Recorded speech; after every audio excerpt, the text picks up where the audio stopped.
Kaliningrad's position as a Russian exclave on the Baltic Sea has historically made it a key military and geopolitical outpost into Europe proper. The dissolution of the Soviet Union in 1991 and the Baltic countries' accession into the EU and NATO in 2004 have rapidly deteriorated Russia's influence in the region, cutting off Kaliningrad from the Russian mainland. However, just because the enclave is roughly 250 miles away from Russia doesn't mean the country will simply let it go. Or will it? We need to roll back the tape a bit to understand why Kaliningrad is so important to Russia. Kaliningrad as a city was founded in the 13th century by the Teutonic Order, which was ethnically and politically German, or at least Prussian, which was in a way a precursor to modern Germany. The city's original name, Königsberg, reflects the area's culture that stretches from the Middle Ages. Over the years, the area around modern Kaliningrad belonged to the Teutonic Order, Poland, Prussia, the Holy Roman Empire, and Germany. However, after World War II, the Russian, British, and American governments redrew the borders within Europe in the Potsdam Agreement on August 1, 1945, which had devastating consequences for the city's identity. Overnight, a city that had been culturally and ethnically German for centuries was suddenly and irrevocably transferred to the Soviet Union. In the preceding years, much of the German population was expelled and replaced by the Soviets, mainly Russians, Ukrainians, and Belarusians. 5 years after World War II, the population in the area was only half of what it was before the war had started. However, its Soviet neighbor Lithuania didn't have the same ethnic composition and culture, and the same could be said for Poland. As a result, when the Soviet Union collapsed, the area remained under the Union's successor, the Russian Federation. Only now it was barricaded by independent countries that rapidly sought to improve their diplomatic relations with the West. When Russia lost most of its Baltic Sea access in the dissolution, the entire Baltic fleet was moved from the former Soviet countries of Estonia, Latvia, and Lithuania to Kaliningrad. The area now contains the only Russian Baltic ports that don't ice over during the winter, making them critical for maintaining a Russian presence in the region. But first, did you know that data breaches are skyrocketing? Based on the 2022 Annual Data Breach Report, there's been a whopping 41.5% increase in victims from 2021. And guess what? The risk of your personal information being exposed is growing every day. I searched for my own name recently and I couldn't believe what came up. Addresses, phone numbers, it was all there. With countless databases out there holding everything from your name to your browsing habits, it's like an open market where your personal details could be sold or misused without you even realizing. For instance, cybercriminals from the SSN-DOB platform once stole personal data from brokers like Dun & Bradstreet to fraudulently take out massive loans under unsuspecting people's names. And getting a bunch of those annoying robocalls you can't seem to stop are because your phone number keeps getting sold by data brokers. But there is a silver lining: you can do something about it. Introducing the sponsor of this video, Incogni, an automated solution designed to safeguard your personal data. Instead of you spending years trying to manually remove your data from these sites, Incogni does the heavy lifting for you. And it's not a one-time thing. They keep an eye out continuously, ensuring that even if your data reappears, they'll be on it. Here's how it works. Just set up an account with Incogni, empower them to represent you, and relax. They'll handle all the back and forth, keeping you in the loop along the way. Think of it as having a personal guardian for your online identity. And with their yearly subscription, you ensure your data stays private year-round. So don't wait until you're the next victim. Try Incogni for yourself by using the link in the description. Use code Geopolitical at the link below to get an exclusive 60% off an annual Incogni plan.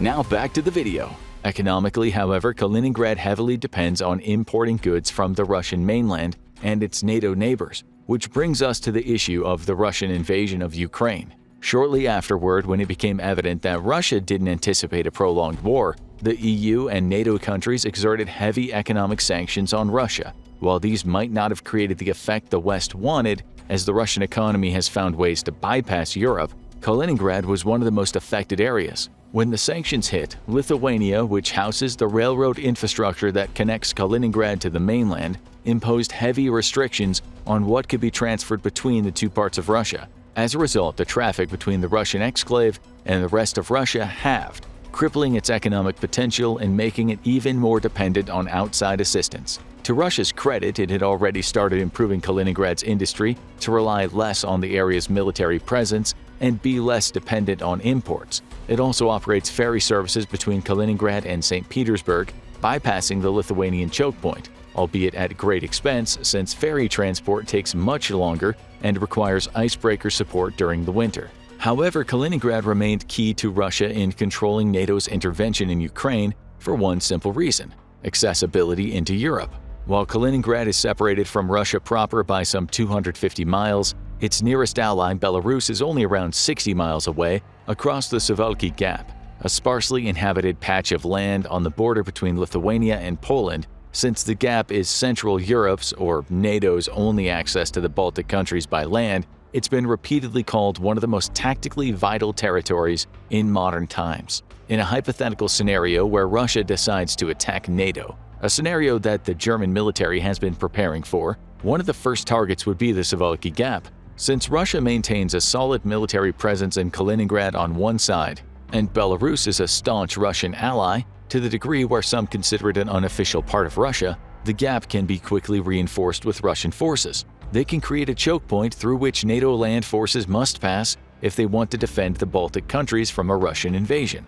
NATO countries would be forced to do just that, since Article 5 of NATO states that the member countries are duty-bound to intervene if another member is attacked. In such a scenario, some tacticians believe that NATO could lose thousands or even tens of thousands of ground troops in just the first few days. Additionally, one potential advantage that Russia may accrue over NATO in the invasion is the country's seemingly endless willingness to conscript its population and send them off to war. We probably don't have to remind you that Russia has so far lost more than 300,000 people in the invasion of Ukraine, whether from deaths or injuries. This is the country's biggest war loss since World War II and paints a stark picture of what a Russian assault on Europe might be.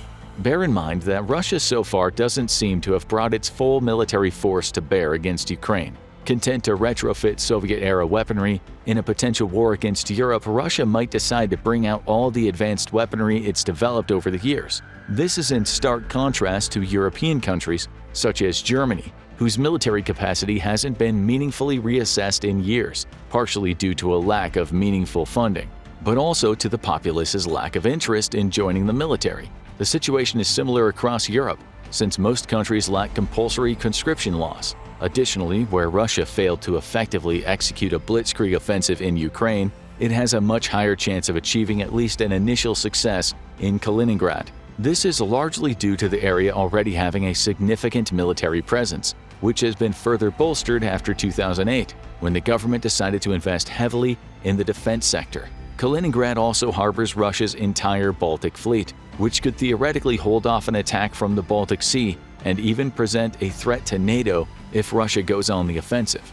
The other part of Kaliningrad's access to the rest of Europe lies in Russia's vast nuclear weapon storage in the area. It's no secret that Russia currently maintains the largest nuclear weapon arsenal in the world, a fact that Putin repeatedly likes to bring up whenever he gets backed into a corner by the West over diplomatic and geopolitical tensions. When the Baltic countries were considering NATO membership, Russia responded by saying that such a move would present an aggressive act on Russia, prompting it to consider retaliating with nuclear weaponry. Of course, as many of you have probably guessed by now, no nuclear threats by Russia have ever been exercised. However, that doesn't mean that Putin has stopped dangling the big red button in front of NATO every chance it gets. When NATO was considering sending vital supplies and financial aid to Ukraine, Russia got to control the extent of that help, of course with the same nuclear threats as before. While the threats never materialized, it's possible that the real objective of Russia is to provoke a response within its enemy's population rather than the government. If Western leaders lose popular support due to the citizens being afraid of nuclear conflict, then Russia can create long-term political influence. This can be particularly effective in countries where elections are imminent, creating talking points for the media and allowing Russia to propagate its viewpoints into the world by having other nations appoint leaders who will take more of a pro-Russian stance. This was further emphasized by a military exercise in Kaliningrad in May of 2022, where Russian forces simulated using their long-range missile launchers. While these launchers are typically utilized for ground-to-air or ground-to-ground artillery strikes, the machinery is capable of carrying and launching mid- to long-range nuclear weapons stored in Kaliningrad. Since Kaliningrad is practically enveloped by NATO members, and particularly close to Germany, Europe's largest economy, Russia could feasibly successfully launch nuclear strikes to decimate Europe before NATO could mount a counteroffensive.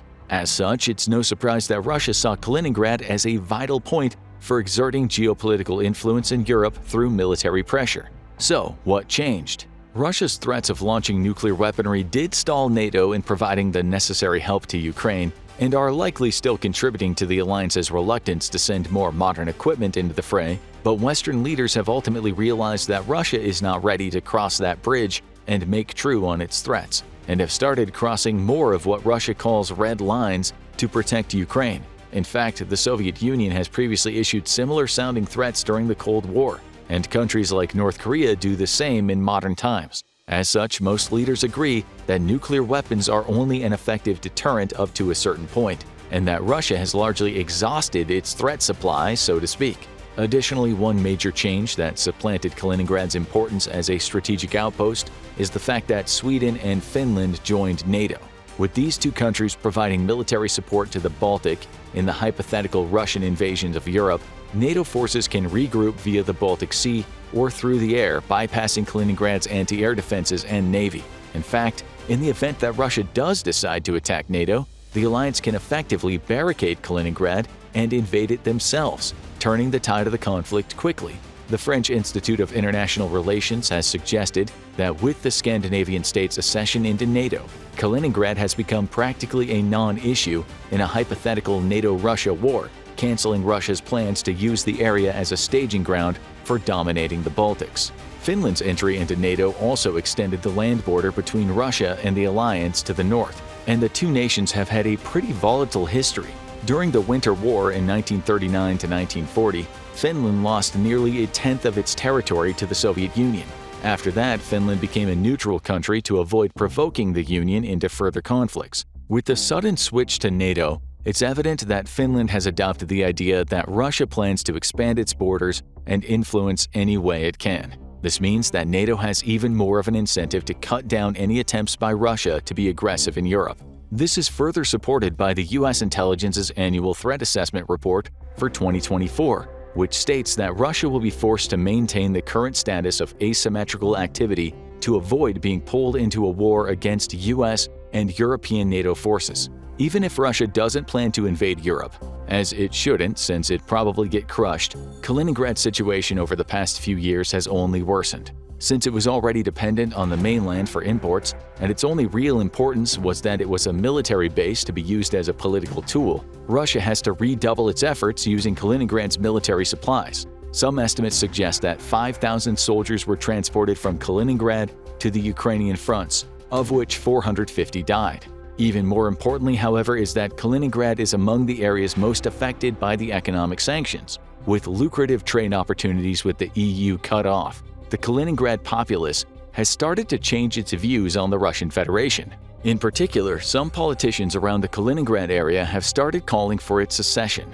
The concept isn't new and has existed in one way or another since the Union collapsed and Kaliningrad split from Russia proper. However, Russian influence and information control allowed it to keep local politics in check. The political party most vocal about independence for Kaliningrad, the Baltic Republican Party or BRP, which started back in 1993, was banned from participating in elections in 2003, stifling any attempts for a Kaliningrad secession.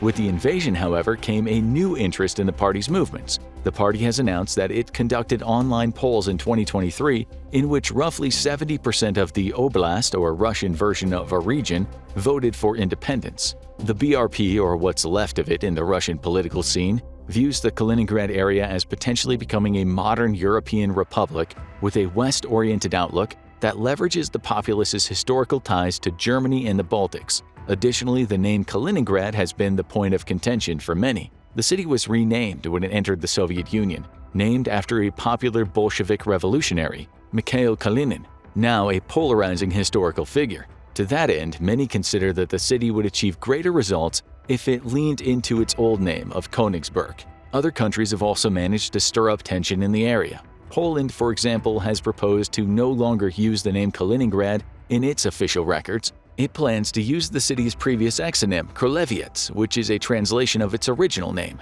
That decision has been criticized by Russian media as an act bordering on hostility against the country. To that, Poland replied that it didn't want to use an imposed name, partially after Russia invaded Ukraine. Poland probably has the most reasons to avoid using the name Kaliningrad, since Kalinin was one of the signatories of the Soviet Politburo, the organization that was responsible for executing more than 20,000 Polish prisoners of war during World War II. The country also has previously decided to shore up its defenses against the Russian enclave and prioritize fortifying its border with Kaliningrad.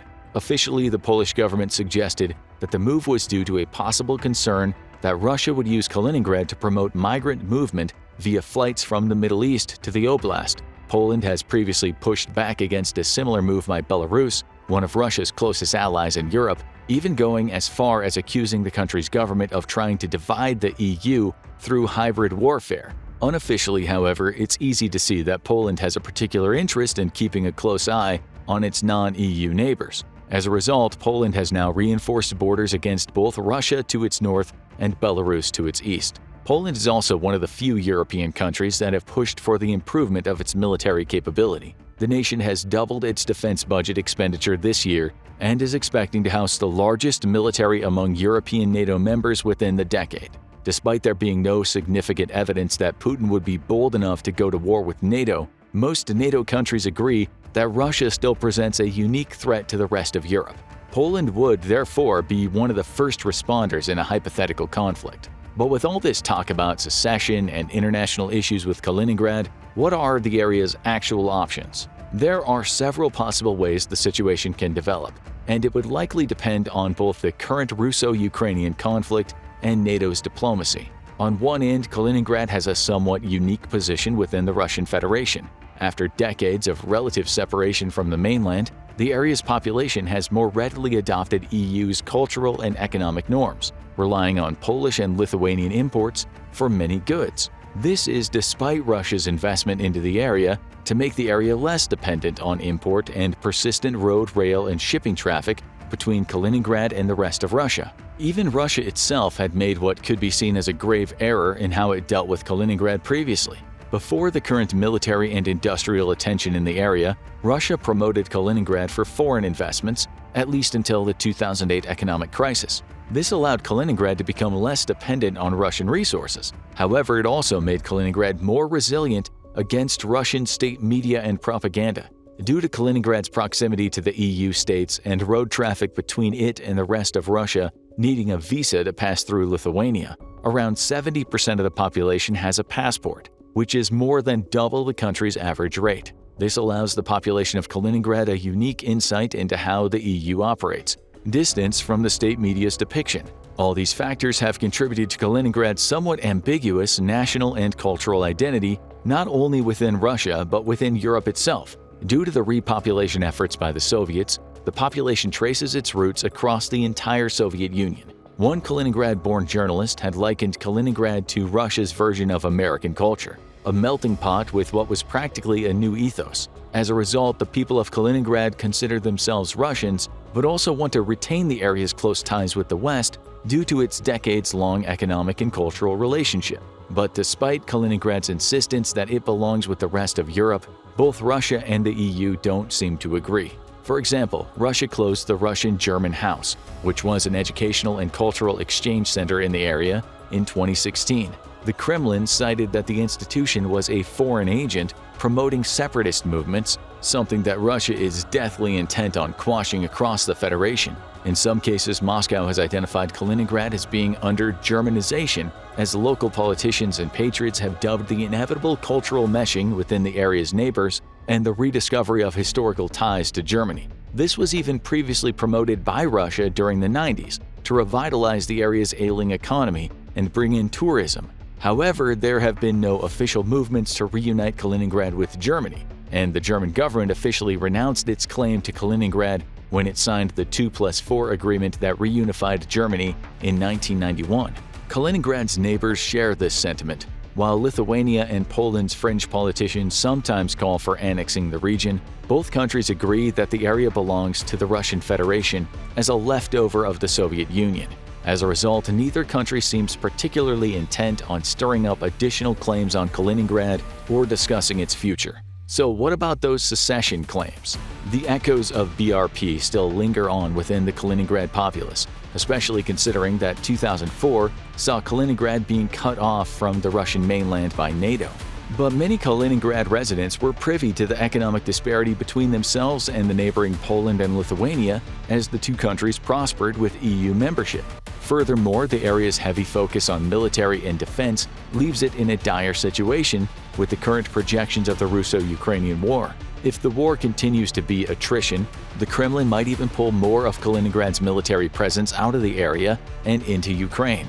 If Russia doesn't reinforce the area before executing its plans to expand into Europe, Kaliningrad would likely be besieged by NATO forces, if not literally, then economically.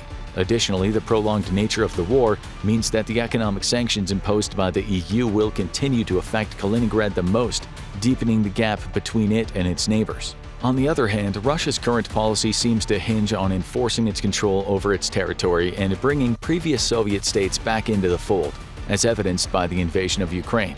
If Russia manages to gain some ground in its current conflict, it would likely be emboldened by these efforts and create an ironclad grip on Kaliningrad as the setting ground for future European expansions, even if they would be decades away.